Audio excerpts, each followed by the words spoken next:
Salut les joueurs de tennis et bienvenue dans cette nouvelle vidéo. J'aimerais vous donner mon avis sur quelle est la qualité la plus importante d'un enseignant de tennis.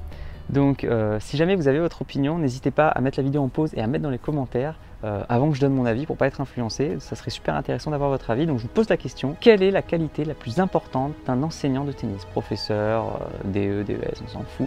Voilà, un enseignant de tennis, quelle doit être sa qualité première? Mettez dans les commentaires. C'est bon? C'est fait? Ok, du coup je vais vous donner mon avis quand même. Alors il y a plein de qualités qui sont requises et c'est difficile d'en choisir une parce qu'il y en a plusieurs en tout cas, qui sont indispensables. C'est-à-dire qu'on peut en citer une, deux, trois, mais il y en a toujours d'autres qui, si elles n'y sont pas, c'est pas terrible non plus. Donc on va dire que quand même il y a un groupe de qualités basiques qui sont importantes. Donc je pense notamment à la pédagogie, à la communication. On sait que la relation entraîneur-entraîné prime sur les connaissances qu'ont le professeur. La communication est hyper importante. Vous allez donner du plaisir à la personne, il va se sentir en confiance, il sent qu'il progresse et c'est hyper important pour la personne pour qu'elle continue de progresser. Donc la communication, donc la pédagogie, qu'est-ce que vous allez utiliser? C'est sûr que quelqu'un qui est hyper sérieux, rigoureux, qui a besoin de faire que du panier pendant 1 heure et que vous lui faites des jeux, vous lui faites des blagues et tout, il ne va pas comprendre. Et à l'inverse, le gamin qui aime bien jouer, qui est là pour s'amuser, pour s'éclater, vous lui faites un truc au panier pendant 1 heure où il ne touche pas la balle, et ben c'est un peu compliqué quand même. Pour moi, nous sommes des catalyseurs, nous sommes là que pour guider la personne. On la met sur le droit chemin, mais c'est tout. On n'est pas là pour autre chose. Ok, donc ce sont des qualités importantes. La qualité de technicité est très importante aussi, bien sûr.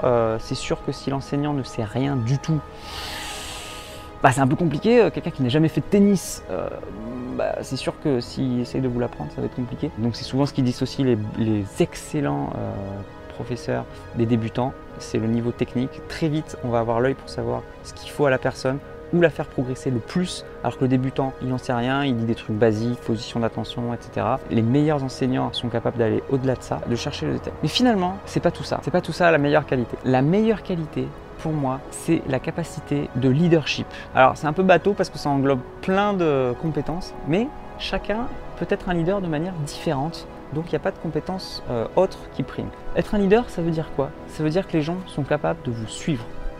Le meilleur professeur du monde, qui a les meilleures connaissances, qui a les meilleures pédagogies, mais s'il n'arrive pas à emmener les gens à croire en son projet, ça va marcher.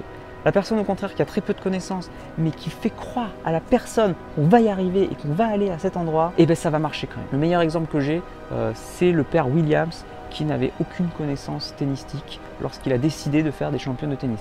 Alors bien sûr, il a dû apprendre quelques bases, je suppose, mais en tout cas, sa philosophie, c'était du physique, du travail, tous les jours, etc. Donc finalement, les connaissances n'étaient pas si importantes que ça. Et on a beaucoup d'exemples comme ça de coachs qui n'ont pas forcément une grande technicité, mais qui ont réussi à amener des champions au haut niveau. Donc pour faire réussir à amener quelqu'un au haut niveau, c'est pas donné. Combien d'enseignants sont excellents, mais les joueurs arrivés à un certain niveau, notamment passage du junior à l'adulte, ou tout simplement arriver à un niveau où on stagne un petit peu, commence à abandonner. Donc cette qualité de leadership est hyper importante. L'enseignant doit être sûr de lui. C'est une qualité vraiment importante. Des fois, il y a certains enseignants, ils ont tellement de connaissances et d'intelligence, ils sont là, ils disent bon, lui, je peux lui faire ça, ça, et tout, mais je sais pas trop quoi choisir, j'hésite, ouais, je sais pas trop. À l'inverse, l'autre prof, même s'il se trompe, il dit moi, je sais où je vais l'amener.